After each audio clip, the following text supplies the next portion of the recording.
Bonjour les gens, je vous retrouve pour un tag. J'avais envie d'en tourner un, j'en ai cherché plusieurs et j'ai décidé de faire un petit peu l'abécédaire des livres. Je ne sais plus du tout comment ce tag s'appelle, mais c'est celui, vous savez, où vous avez toutes les lettres de l'alphabet et à chaque lettre correspond une question, donc ça va être un petit peu long. Nous sommes, je ne sais plus, le 8, le 9 avril. Je risque de poster ce tag beaucoup plus tard. Donc mes lectures actuelles auront changé, mais est-ce vraiment important?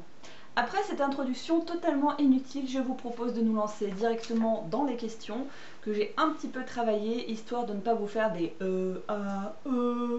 pendant toute la vidéo. Lettre A, auteur dont tu as lu le plus de livres. Il s'agira de Stephen King. Stephen King, ancienne version, quand il en était à la lettre C. Ça, Charlie, Christine, Carrie, ça le retour, etc.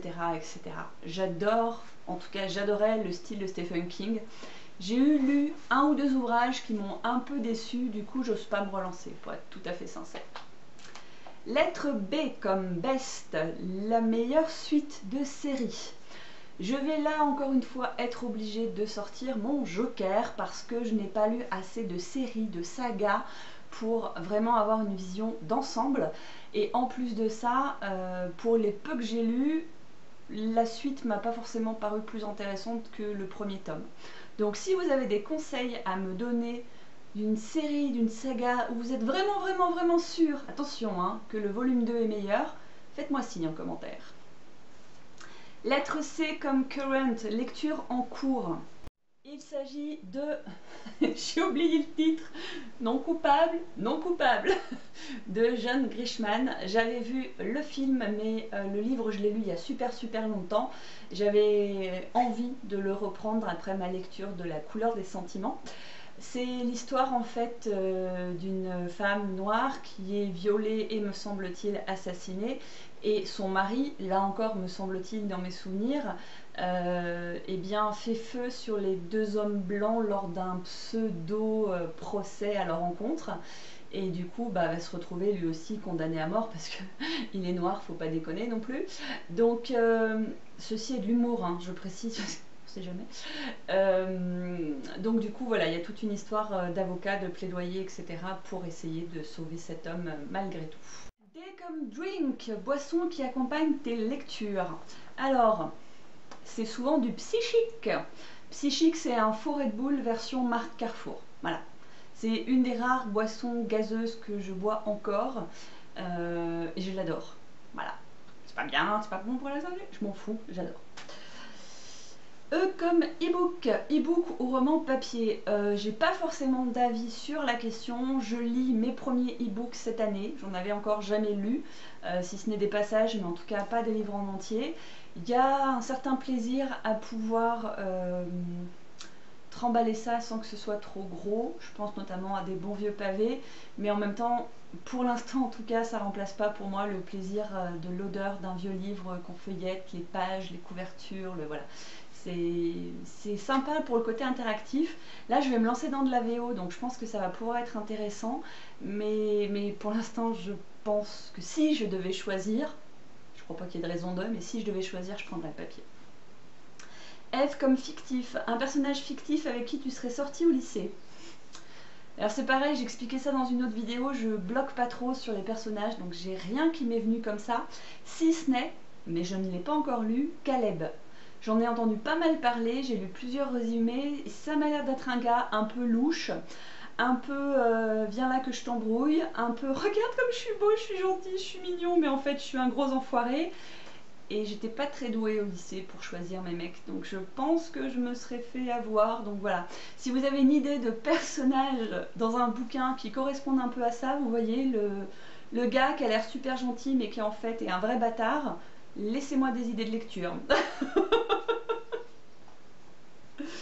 J'ai comme Glad, un roman auquel tu es contente d'avoir donné une chance. Et ben franchement, je sais pas répondre là non plus. C'est un peu le tag de la loose, mais joker numéro 2.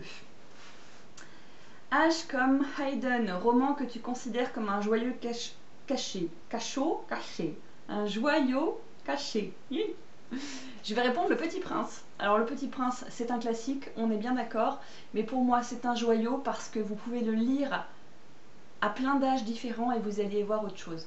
Quand j'étais gamine, je voyais une histoire belle avec des enfants, avec des personnages féeriques, avec des renards et des animaux et la rose qui parlait, etc. Et puis quand je l'ai relu plus grande, j'ai compris qu'il y avait un message, en tout cas moi j'ai ressenti un message par rapport aux enfants et aux adultes. Et puis après il faut penser que ça a été écrit dans une certaine période de notre histoire, etc. Donc je pense que c'est vraiment un livre qui vaut le coup. Et d'ailleurs, je vous mettrai en barre d'infos ou peut-être directement sous la vidéo le nom d'une jeune fille que là j'ai oublié tout de suite, qui en a fait une courte vidéo en expliquant pourquoi Le Petit Prince est aussi important. Et je suis carrément d'accord avec son approche, donc pourquoi redire ce qu'elle a déjà très bien dit. I comme important, important, ça marche en français aussi, un moment important dans ta vie de lectrice. Alors, place à la lecture. Un autre cahier dans lequel je note des idées d'écriture et parfois certains passages qui me marquent dans les bouquins. Et là, un grand moment en tant que lectrice pour moi, ça a été dans Mange Prix M. Ne fais pas de ta vie un monument à lui. Mais je l'aime, eh bien aime-le. Mais il me manque, eh bien qu'il te manque, mais laisse-le s'en aller. Envoie-lui de l'amour et de la lumière à chaque fois que tu penses à lui, et ensuite passe à autre chose. Te briser en grand le cœur afin qu'une nouvelle lumière puisse y pénétrer, de t'acculer à un désespoir et une perte de contrôle telle que tu étais obligé de transformer ta vie. L'âme sœur, la vraie, c'est un miroir. C'est la personne qui te montre tout ce qui t'entrave, qui t'amène à te contempler toi-même, afin que tu puisses changer des choses dans ta vie. Voilà. J'ai lu ce bouquin à un moment très particulier où j'avais besoin de lâcher prise par rapport à certaines relations.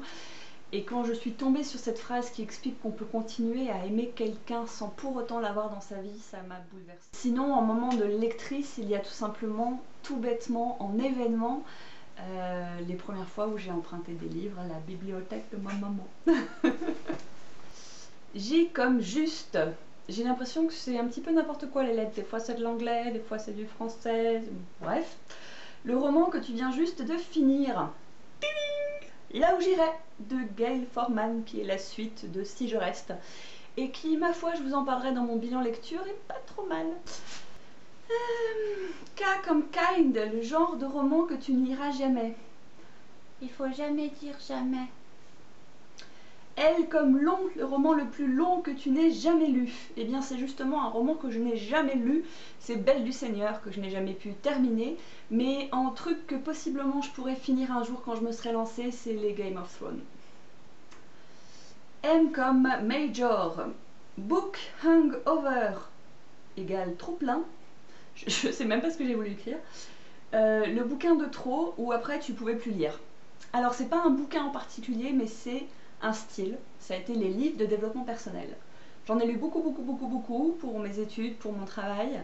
Et il y a un jour où j'ai voulu en prendre un que j'avais acheté, que j'avais dans ma bibliothèque. Je l'ai pris, je l'ai regardé et j'ai senti qu'en moi ça faisait non, non là je peux plus, stop, arrête, laisse-moi tranquille. Et j'ai arrêté d'en lire. N comme nombre, le nombre de bibliothèques que tu possèdes. Eh bien j'en ai tout simplement deux. La principale, c'est celle que vous voyez derrière moi la plupart du temps sur mes vidéos, et l'autre se trouve juste en face. C'est mon mari qui les a construites lui-même, je suis très fière de lui. Elles sont incrustées dans les murs, donc du coup ça permet de pas prendre trop de place. Et si celle-ci est effectivement pleine de livres, celle d'en face est pleine de livres, mais aussi de vieux trucs type cassette, type vinyle. Voilà, je suis un petit peu madame... je sais pas comment dire. J'étais incapable de me séparer de mes cassettes ni de mes vinyles, que ce soit des 33 ou des 45 tours. Je trouve que ça a un petit côté old school génial, et j'ai hâte d'avoir un manche-disque pour pouvoir les réécouter à nouveau, parce que sur certains trucs, notamment je pense au blues, rien ne vaut le petit crépitement d'un vinyle. Mais là je me dis qu'il y a des chances que la plupart de ceux qui regardent ces vidéos dans les médias ne savent pas vraiment de quoi je parle. Peut-être une ou deux personnes. Dites-moi. O comme One, un roman que tu as lu plusieurs fois. Pour le coup, Manche Priem. P comme préféré, ton endroit préféré pour lire. J'ai déjà répondu plusieurs fois, mais ça reste ma baignoire. Q comme quote, une citation qui te fait vibrer. Alors, je ne vais pas prendre une citation qui m'a fait vibrer, mais une citation qui m'a beaucoup fait rire et qui continue de me faire rire et qui vient de Manche Priem et qui dit « N'utilise plus jamais le corps ou les émotions de quelqu'un d'autre comme un arbre à chat. » J'adore, je trouve ça tellement vrai. R comme regret, un regret de lecteur, ne pas connaître certains de mes classiques. Je sais que j'en ai lu beaucoup dans le cadre de mes études littéraires, mais il y en a plein que j'ai oublié parce que c'était de la masse à avaler et non pas de la littérature à découvrir. Et il y a beaucoup de, notamment je pense au théâtre, je pense aux classiques que j'aimerais lire ou relire pour avoir, c'est pas forcément de la culture parce que j'ai pas l'intention d'aller l'étaler ou quoi que ce soit, mais c'est plus une satisfaction personnelle. Et c'est pour ça que je me suis lancée dans les baby challenge de livres addicts justement pour avancer là-dedans, mais je vous en parlerai dans une autre vidéo parce que je me suis fait plein de book jars. Et je suis en train de me dire que ça se trouve, en fait, vous l'aurez peut-être déjà vu la vidéo sur les book jars avant de voir cette vidéo. Mais c'est pas grave, au moment où je vous en parle, vous ne savez pas encore, donc jouez le jeu. S comme série, une série commencée, jamais finie. Alors la seule qui m'est venue, c'est Journal d'un vampire. Je suis fan de la série Vampire Diaries, oui tout à fait, j'assume. Donc du coup mon chéri a voulu me faire plaisir en m'offrant le premier de la saga. J'ai trouvé ça nul, donc j'ai reposé le bouquin, j'ai revendu le bouquin et j'ai continué la série. T comme 3 de tes livres préférés de tous les temps. Je vous répondrai quand je serai morte. U comme je sais même pas prononcer. Unapologetic. Aucune idée de comment ça se prononce. Bref, tu es fan et tu assumes. Alors, là c'est pareil, pas un bouquin, mais un style, et vous commencez à le voir venir. J'adore les histoires qui finissent mal. J'aime quand tout le monde meurt, quand les gens sont méchants, et voilà, en particulier les histoires d'amour tortueuses, où en fait, je veux pas qu'il y ait d'enfants, je veux pas qu'ils soient heureux, je veux pas qu'ils se marient, je veux que tout le monde souffre. Voilà. Psychopathe power. V comme very, un roman dont tu attends la sortie avec impatience. Le mien, encore faudrait-il que je l'écrive. W comme worst, ta pire habitude livresque. Corner les pages, mais je vous l'ai déjà montré dans une vidéo. J'adore corner les pages et faire des croix aussi au crayon dans les marges. Et je vais m'arrêter là parce que sinon vous allez me brûler sur le bûcher des sorcières qui abîment les livres. X comme X, super. En haut à gauche de ton étagère, ah oui c'est vrai, en haut à gauche de ton étagère la plus proche et prends le 27e livre. Je crois que c'est ça, j'en sais rien, ça doit être 27 ou 29. Bref, on va dire que c'est 27. Alors je m'étais mis là parce que je pensais que ce serait le deuxième et qu'il est juste au-dessus de moi. Mais le temps de côté et je reviens. Donc 1, 2, 3, 4, 21, 22, 23, 24, 25, 26, 27. Me revoilà. Il s'agit d'une très vieille édition des Survivants de Pierre Spolred. Je ne sais pas si vous connaissez, c'est une histoire vraie, c'est un témoignage. C'est un avion qui s'est crashé. Oh, je ne sais plus où il s'est crashé, je crois que c'est dans l'Himalaya, mais je suis pas sûre du tout. Et les hommes ont dû survivre ou pas pendant plusieurs jours avant que les secours arrivent ou pas. Et pour survivre, ils ont fait des choses comme se manger entre eux. Voilà. Bon appétit, bien sûr. Y comme Your, ton dernier livre acheté. Mon dernier livre acheté. Il est là-bas. Il est là-bas, bougez pas.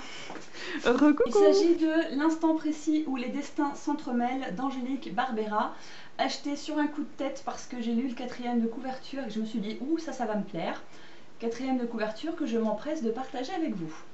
Kyle a 5 ans lorsqu'il découvre sa mère morte sous les coups de son mari. Recueilli par sa sœur, le petit garçon se réfugie dans la musique. 20 ans plus tard, il est devenu une rockstar adulée par le monde entier, mais rien n'efface la colère qui l'habite.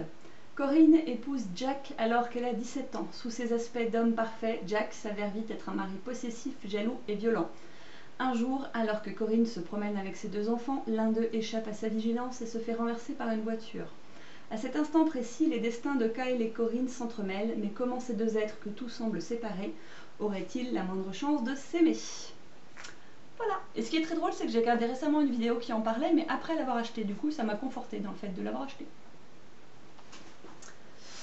Et enfin, Z comme... Bref, quelqu'un qui s'endort sur ses pages. Livre qui t'a fait veiller tard et t'a volé ton sommeil. Eh bien, c'est Wild. Je ne vais pas revenir là-dessus, je vous en ai assez parlé, mais il m'a tenu éveillée tard, tellement je voulais continuer à le déguster. Voilà, c'est terminé pour ce tag. Comme d'habitude, vous le savez, je ne tag personne en particulier, mais si vous avez envie de le réaliser, je vous mettrai toutes les questions dans la barre d'infos et vous pourrez ainsi vous faire plaisir. À très bientôt. Ciao!